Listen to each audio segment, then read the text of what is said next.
Hey guys, this is Tony with Hero Barbell. We're going to talk a little bit about barbell care and how to take your barbell apart and clean it if you need to.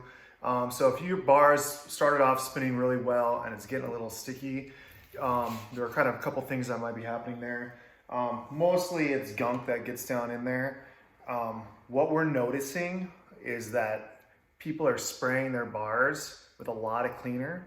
And especially if they're upright, that stuff runs down into the bearings. It creates it creates some rust and gunk, and it just becomes like this oily, rusty, gunky situation in there. It doesn't spin as well. So one, you can try to just oil it up. You put the bar upright, put some oil right around the end there.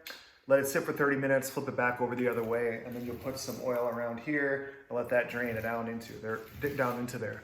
There are bearings on this end and there are bearings on this end, and we want to do that so that we get oil down into both bearings. That usually helps it a little bit, and sometimes it totally fixes the problem. But if it spins better, but it's not like it was, then you got to take it apart and clean it out. So we'll talk about how to do that. One, you'll need a set of internal snap ring pliers so that there are internal and external. You'll need internal. So when you squeeze, this end squeezes. There is a snap ring here, so we want to press that in there. Take that out. I usually put my hand over the end so if it slips off, it doesn't go flying. And one thing that really helps with this is to set these down in order that you take them out so you know what order they go back in. Then you'll need to take this end cap off. This is actually the hardest part for me usually. You can use a pick, a tiny screwdriver. I like to use a little razor blade, just something real skinny to get back in there. And then you can kind of pry that out. There we go. And now we got the end cap off. Set that down in order. There should be snap ring number 2 in there. So again, you'll squeeze this. And then try to wrestle it out. Put your hand over it so it doesn't go flying. Now the bar should move, or the sleeve should move on the bar. So you can push this back a little bit. There will be a spacer. This one's a thicker one. Set that one down. Then there's a split washer or split spacer. This comes out like this. Take those, put them in there. And then you'll have another skinnier spacer right there. Then you can take the bar out. This one's pretty clean, but typically you would see a lot of brown colored, it looks like oil, but it's like brown colored gunk in there. And if it's all brown and gross like that, you know that it just needs to be cleaned out and it should be good. I always check though, the bearings. You can see there's some needle bearings in there. One, check to make sure they all move. It's not missing any. It's a very rare thing. I've seen it one time.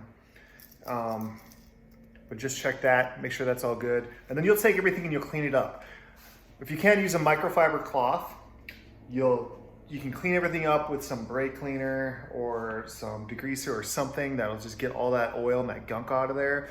Getting down into there takes a little bit of time, so you'll spray it, soak it, clean it all out really good. And then you'll take your sleeve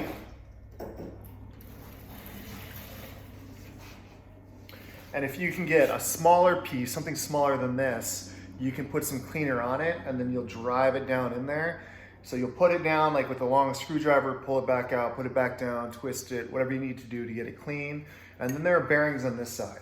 The bearings on this side you can't get out. They're pressed in there and they're held in there by this bushing here. So you can kind of look down in there, make sure it's not missing any needles in there, and then you'll do the same thing. You'll use a smaller cloth, spray some cleaner down there, and just like go in and out, trying to get everything as clean as possible. Take your time, get it nice and clean, and then you'll oil it back up and put it back together.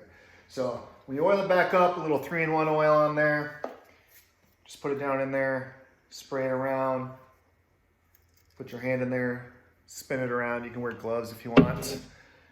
My hands are already dirty, so I'm just kind of going for it.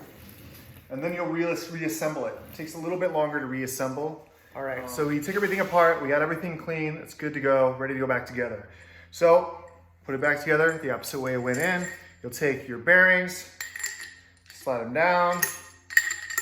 Then this one's tricky, you got your spacer, and there's a spot that's a little more narrow, that's machined more narrow than the ends. This spacer goes in there. It's actually slightly smaller in diameter, I don't know if you can see it, than the thicker spacer, the wire spacer. So that goes in there, and the trick is keeping it in that spot when you're sliding it on. You can do two things. One is you can just take a little screwdriver and try to hold it in spot as you slide it on, and you'll push it all the way back to there. This doesn't always work. Then you'll take your split washer, put that in there, and then slowly slide this back there.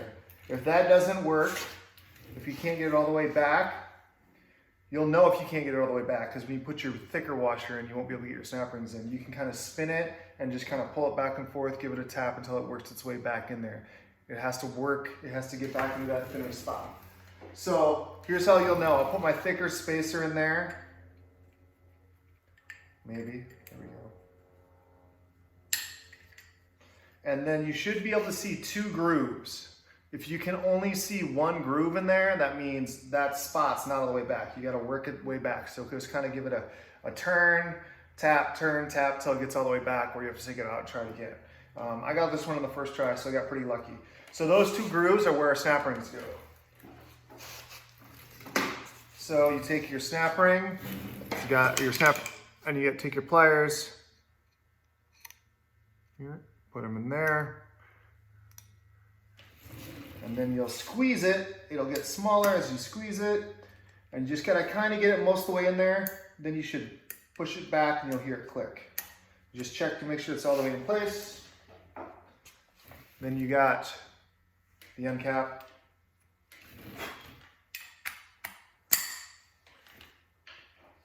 Goes in easier than it comes out.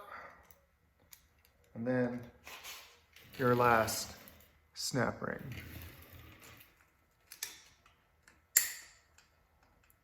You just kind of use the end of the snap ring to push it in place. Check to make sure it's all the way in that groove.